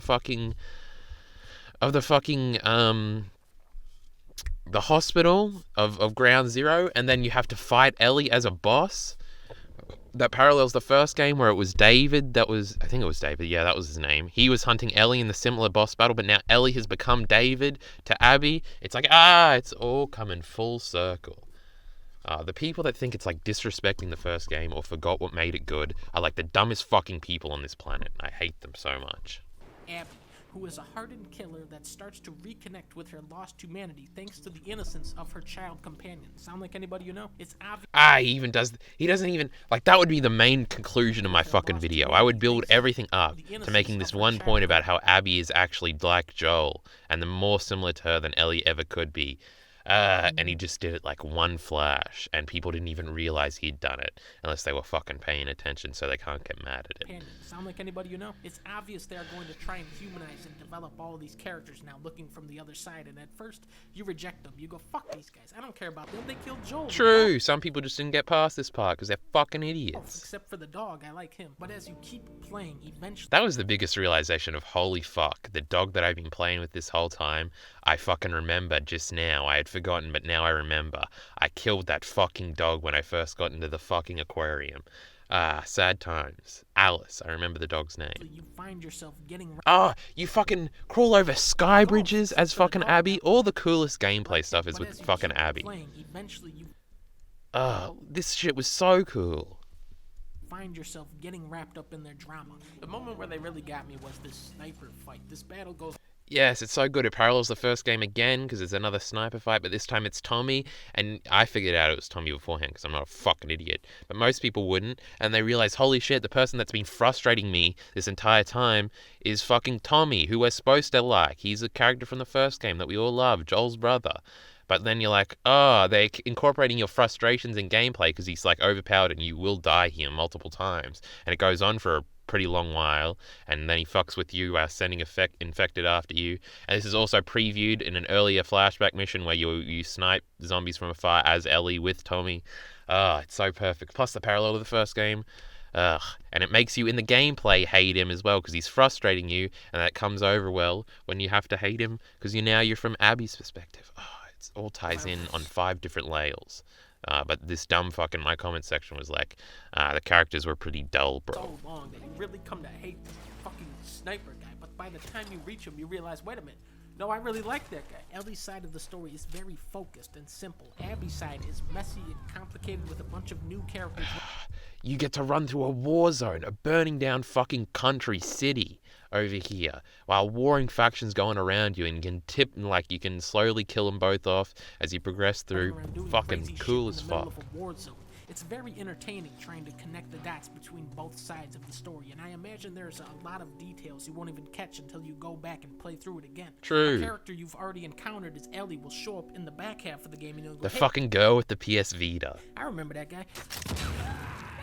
Characters will do things you won't agree with, and you'll have to turn your brain on in a...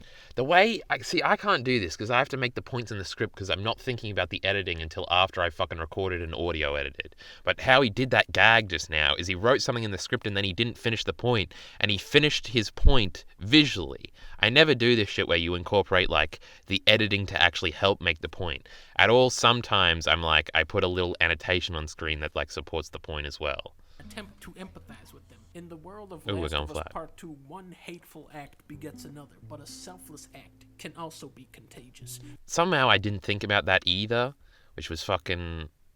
Because Abby... Oh, I guess I sort of did, because Abby saves Ellie, and then later Ellie saves Abby from mutual death. So it's like, payback or whatever. But also, it's just such a simple theme to like put encapsulation. Like, yeah, a bad thing will lead to another bad thing, but a good thing will lead to another good thing. If you're good to someone, they'll probably be good back to you. But if you're mean to someone, they'll be mean back to you. It's so simple. This story is about revenge being bad, bro. Pretty original. The story is not as airtight as Joel and Ellie's journey across the United States, but conceptually, this sequel is far more creative. So I give this game a 4 out of 5. Shut the fuck up, Leafy. Cool fucking video. Hold on, I gotta scroll the fuck back up. Minty making fun of me. Watch the Gamer Bro video. What difficulty do you play it on? I played it on hard. I just did normal. I always do normal. How long have we been going? An hour and 30. I'm starting to get a headache. I'll probably end when I get to the end of chat. I wanted to talk more about this. We still got to do... This is the last stream of the week. I only realized it was Wednesday, but when I checked. But, like, obviously there's footy on tomorrow, so I'm not going to stream. But then I will stream on Sunday again next week, and then we'll be back to our normal schedule. It was very fun, like, just giving myself entirely to a game where, like, I would wake up, play the game, and then, like, I would go and watch the football, and then my brother would get it, or, like, he would want it for 4 hours, so I would just, like, shut everything down and only work on that Evangelion video. It was fun, like, having that, like... having one thing like consume you. I feel like I should do that more, but like it's hard to like get the same excitement from playing a game to make that editing a video. Like, could I do that for a video where I just like want to sit down all day and edit a video and just like focus on one thing? Like, that would be cool. I would get shit out more, but like that's boring as fuck. I don't want to edit this fucking video. That shit sucks. It's fun, like, just being dedicated to one thing. Like, I gotta do this, I gotta do this. Every waking fucking second is, you gotta do this. It's very interesting to me to see the comments on this video and nothing criticizing him. Yeah, because it's fucking video game donkey, alright? He's got inbred... Like, most of his fans probably haven't played this game. So they're just gonna like it no matter what. Plus all the people that actually did like the game, which I still feel like the silent majority exists, because, like, all the critics liked it. And then, like, on Twitter, Neil Druckmann, like, if you look at the ratios for his tweets, whatever he tweets, like, gets, like, 20,000 likes. And then it has, like, 1,000 responses underneath, meaning that there's 1,000 people mad and 20,000 people liking it. Like, again, Minty doesn't like this argument when I make it about Jaegers, but, like, these are just the on-the-ground internet people, I feel like. I feel like most people who aren't tied in and just like buy the game on a whim or something, who are like, yeah, I remember playing the first one, and wouldn't even know what the fuck Metacritic or that people review video games as a job or whatever. Like, if they just play it, they'll probably like it as well, even though it does have things that'll push them away. Again, I'm very interested because this is like the first big YouTuber that everybody respects coming out with a video about how cool it is. I feel like Matthew Matosis and Joseph Anderson, if they end up making videos, will also be very positive because the game is just that fucking good. It's literally the best thing ever, and I have confidence in them to see the quality. Like, Digi probably doesn't like it. I remember him like sort of shit talking the first game. Jesse's not gonna like it. Nate's not gonna like it, but they are like gamer bros. Innuendo Studios won't make a video on it. These two will. Donkey already did. Demo's not making a video on anything, and the Take won't. So I don't know. These are our two hopes. And like, Donkey is so respected by his audience, and so is Matthew Matosis, that like it's going to like put some like groundwork down for people actually liking the game. Plus, people like even because the only people I really watch from games media is Kind of Funny.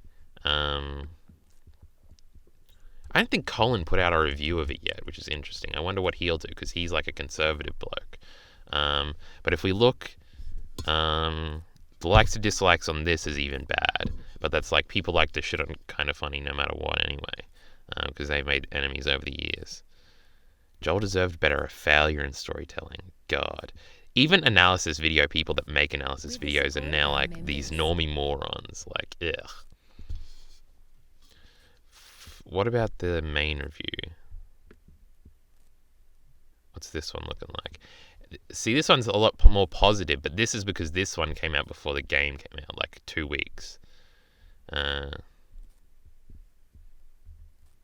Alana Pierce is fucking working up that clickbait, but her shit is not going to be, actually, I got paid. It's going to be, you're a fucking idiot.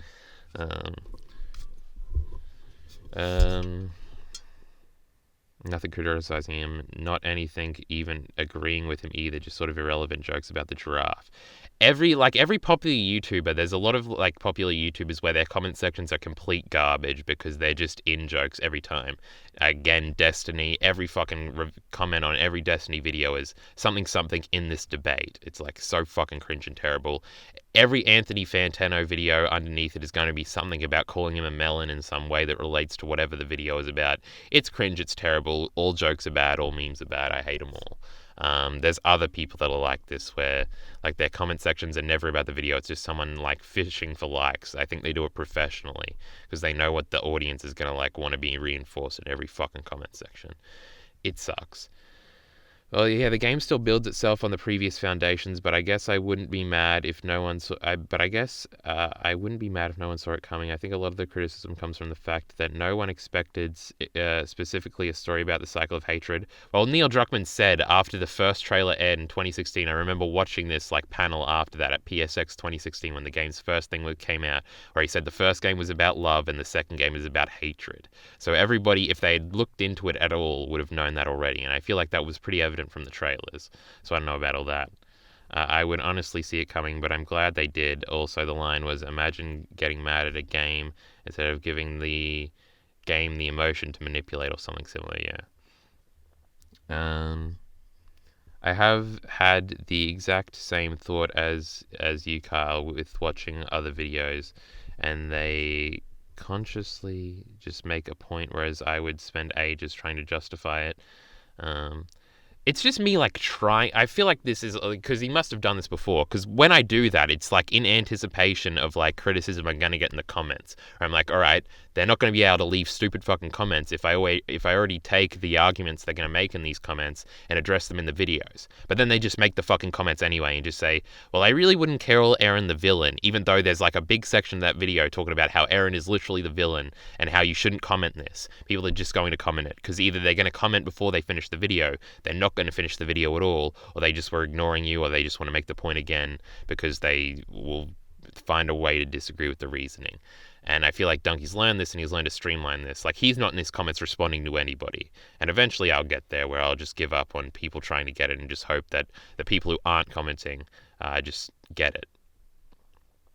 But you can think of it as you're fleshing it out more, yeah. Another subtle thing is that the Abyss fighting style is exactly like Joel's from the last Abby's. Why did I say Abyss? Wrestling is on the mind. Yes, that's something I've said a bunch. I said that like 7 times yesterday about Abby's fighting style being exactly like Joel's from the first game. She's far more like him than Ellie is in terms of play style. She uses shivs and punches enemies. She's also got the flamethrower, a proper shotgun. There have been so many times where I've written essays or write-ups where I've been like, wait, why am I spending a whole paragraph explaining when nobody cares? A single sentence will do. Because I do this thing a lot where I track my thought process, and so I know how it's all collected together initially in my mind, and I feel like I'm losing important stuff when I squash it down. Yeah, this helps. This is bad for me because I don't think I've ever edited a script twice. Like I'll write an initial draft, then I'll edit it, then I'll record it. I've never edited it again, and it would only get better if I did that. But every time I finish one and then I finish the editing process, I'm just like, all right, I'm done with this video. I don't want to look at it ever again. So I just cop out and go and record it. Because I just say no one's going to care if the video is good or bad. But also, I never think, I don't think that it's better the way Donkey does it. I just think it's better from an optics perspective of no one can counter this in an argument. You'll look like an idiot if you try to counter this. Oh lol, I'm looking at the comments of the vid. Saw a guy with a man bun Aaron profile pic. Guess what their stance was? The metatextual parallels are just unreal. It's more intuitive, you mean, Minty, you know what you want to talk about, but you're not clearly throwing your thought process. No, it's that I follow the thought process too much and I can't put where my conclusion was. Rather than trying to convey how I form the point. Oh, I see. There are so many good ones, but this is probably my favorite Donkey video. This Last of Us one, that's cool. I want to watch this Uncharted 4 one now. People don't put that game over enough. Also, speaking of this, a kind act can be contagious point. That was one where the Aaron was like, wow, good writing, man. Abby kills Joel even though he saved her. It's so fucking... It's almost like that was the inciting incident of the entire story, and that the characters change after the first 3 hours. And maybe in narratives, characters change. Maybe we should call this a character arc. The problem is, and this is again another big problem, is that as the video maker, you have stances that are put in stone. You've made videos, people know what your opinions are. So if you contradict it later, you're gonna look like an idiot. Or if you act like you don't understand what a character arc is, everyone's gonna jump on you. But some dumb fuck commenter can just change his opinion every argument he has, because he doesn't have a body of work. You can go back and say, well, you said this before, so this contradicts this, and clearly you're just making up an argument every time you get moved, and you're moving the fucking goalposts. It's just the dumbest. Kyle, I have a headache, so I gotta read chat so I can leave. I'm about to monologue. Yes, I feel like I was much better today at making points than I was yesterday, which is annoying since yesterday's got uploaded. Reactionaries who hate this game without even playing it, because they're a trans character, makes me lose all hope in humanity. Yep, that's basically it. What if I just uploaded this entire VOD to YouTube? Maybe to just do I've never done that before. What if I just did that? What if I just uploaded the entire thing and be I've never done this before. I could literally give the explanation I'm giving now and just advertise it as we do this on stream. We do go to Mangasea for a little while on One Piece. I think I would get away with it though, because it's not the entire video, and I don't think people are claiming One Piece chapter 145 or whatever. I'm sort of like this idea. If maybe you're watching this on YouTube now and you're like, yeah, you dumb fuck, you uploaded it. Did I say anything I would like to bury from this stream? I accidentally called Digi a he. I think I'll be forgiven for that. Didn't show anything bad, not anything copyrightable. Fuck it, we'll upload this fucking whole VOD. I don't give a fuck.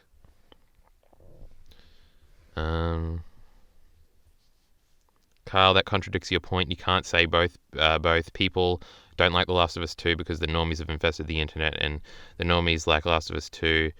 It's just a fringe group who doesn't. Yeah. Let me think about this for a second. It's that I feel like it is the same thing. I feel like it's more the opinionated normies got to come on. This is definitely contradictory. What do I think more if I think about these two things? Because I definitely think most people you'll never hear their opinions about it, and they'll just enjoy something because they just don't talk about the art they consume. And that's probably what a lot of the Transformers kids were originally, and that's why they've come over. People don't like Last of Us 2 because the normies have infested the internet. Again, I don't like the normies thing. And definitely if I changed that word, this would still work. Casuals isn't a good word either. The normies like Last of Us 2. It's just a fringe group who doesn't. I definitely believe that statement more than people don't like The Last of Us 2 because the normies have infested the internet. I feel like it's like the cynical, I feel like the arguments that are being made are the arguments my friends made in high school about art when I would just never engage. Like, they would talk about anime for like a year before I ever admitted I had seen anything, and I'd seen way more than they had, because I was just like, I don't want to get in this conversation. This conversation sucks. You don't understand anything about you can't spell character arc, motherfucker. I don't want to have a conversation about you about art. This has definitely changed because we talked about it later, like grade 12 we started talking about it rather than like grade 10. But like, I feel like the arguments they would make, where it's just like, haha, like I make a shitty point and then I make a joke and then we laugh and then we move on, is sort of like it's very much like I think of them when I think about like these shitty like opinions about this game, where it's like I could see how they would make fun of this game, and that's basically how the internet has. So how do I change this? So out of the normies, the normie part of the normies like it, but the cynical underlining part of the normie group don't like it, and there's more of them now on the internet because they got pushed to the internet because they were losers. I don't know. We'll have to think about this more. Cosmot's going to be another big YouTuber making a more positive video on the game. I think I know who this is.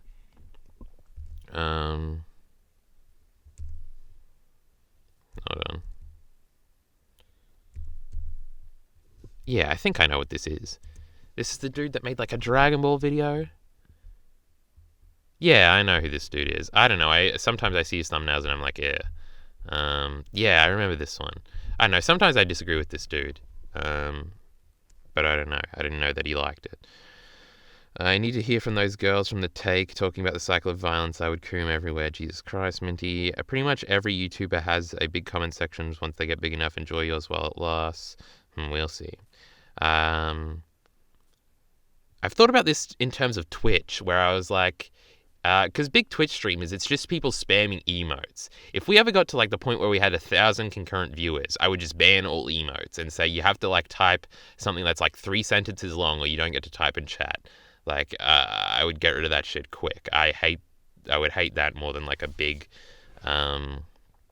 YouTube comment section. So you're whatever that means, Anne saying. We're trying to get to the bottom of chat so I can take headache tablets and go to sleep. Don't do it, Minty says. Change their opinion with every argument they've made. I'm glad that never happened in the stream chat. Change their opinion with every argument they've made. Glad that never happened in streams chat. Yes. I've never done that. Yes, you have. You did that with an Attack on Titan talk. What's Minty talking about? I say a second channel might feel better for full VODs. It would just be this one time. No one will follow that. Yeah, I don't want to do that. It's always good to have this material put down, for me at least. It's always good to have this material put down. Carl Exposed is a hypocrite. Minty did it. Yes, he actually made a good point. True, Minty, but people might unsub with 2-hour unlisted video twice a week. I was only talking about this one time. Like, this one VOD would go up. I don't think he's saying he'll upload every VOD. Look at Minty go. Actually, hard. I figured out a way to blend these together, these 2 points, and maintain them simultaneously. It's like there's 3 A's. The normie, the gamer bro, and the ascended. If you're savage, Kyle. Wait, what did I say that was savage? E.g. layer 1 is, wow, I dislike Gabby for killing Sasha at first. But if you think about it, she was brainwashed and she's kind of sympathetic. Layer 2 is like, no, fuck this bitch. I don't care how sympathetic the author forces her to be. It's wrong writing. And Rush 2. Layer 3 is, no, Gabby is unironically good and you're an idiot for creating, otherwise Gabby gang. I agree with everything Minty's saying here, and he might have cracked the code. I feel like this is exactly what I'm talking about. Layer 1 is people that like it. Layer 2 is people that dislike it for the wrong reasons. Layer 1 is people who like it for the wrong reasons. Layer 2 is people that dislike it because of the people in Layer 1 for the wrong reasons. And Layer 3 is the actual people that have an idea. You can also apply, as every layer is making fun of the layer before it and taking advantage of the layer 2 layers before it. Fuck, this actually is very clever. You can also apply this to Eren destroying the world. You can apply this to everything. That Layer 3 is actually quite on point. Definitely true. This leads to a lot of cringe when someone on Layer 1 defending your point, but for the wrong reason, like Miller does sometimes. This is actually perfect. Minty has cracked the fucking code here. Because Layer 2, when they're arguing with a Layer 3, will always think they're arguing with Layer 1. So they'll throw those points at Layer 1 because they think Layer 1 are the normies, and here on Layer 3 where we've been all stream, we've been calling Layer 2 the normies, and then we also wanted to call Layer 1 the normies to benefit our point. This is fucking perfect. The brain is not as big as mine, nor their penis anyway. Kidding. But I might be onto something. Ignore the egotistical part. The whole thing about normies is why they can't form their opinions on their own. They have to watch their favorite YouTubers' videos first. Well, that would be Layer 2. Layer 1 doesn't watch YouTube videos. Layer 2 does. They're like echo chambers. Maybe. Echo chambers are a bit of a meme, though. It's sad most people don't think and form their own opinions more, or at least not the majority of people. Well, everybody thinks that they're not the people that just take on opinions. Everybody thinks this is a problem. But most of the people who think it's a problem are part of the problem. Carl will give me special treatment for this later on. Carl calls Miller a 1 for the rest of the stream. That's actually, I really like that layer stuff. Are we ending stream? I'm definitely uploading this stream to YouTube. There's a lot of stuff that I liked from this stream, and I'm just curious. I want people to comment on every little thing I do, because I want to talk about every little thing I've ever talked about more. So I like when I'm talking about wrestling, I just want Minty to say something sarcastic about whatever I'm talking about, just to see what his perspective as someone who has no idea what I'm talking about is on whatever it is I'm talking about. So that's why I want to upload this VOD to YouTube and just see what the comments are. And I would encourage anybody who's made it this far to just comment whenever I say anything. Comment no matter how specific it is or whatever thought you have about what I'm saying. Just comment it or put it in chat. Like, if it's stupid, I guess I'll just ignore it. But I will explore any of these ideas further, and I would like to. So, I don't know. Always leave a comment. Is basically the fucking context here. We're definitely uploading this VOD. Carl artificially creating engagement for his videos. Well, encouraging engagement, right? Also, you can achieve the conception of this layer construct without stealing credit from me. Maybe. I'll think about that all more. Fuck, that actually puts it in perfect perspective. The 3 layers. And how you always get confused with certain layers. Like, you want us to follow the flow of consciousness for you. Archive, Kyle, archive. Fuck it. I need to go to bed because I got a blistering fucking headache. We're still on 7 viewers. How long have we been going? Nearly 2 hours. This will take forever to upload, and especially to get monetization if I decide to do that. I'm leaving, right? Kiss kisses everywhere. The YouTube people, I'll have to cut out the song at the beginning, the Earth Gang song. But we'll keep even into this part. They'll know about our little kiss kiss meme. They'll know that we're kissing each other over here in Twitch chat. Maybe that'll make them want to go in more.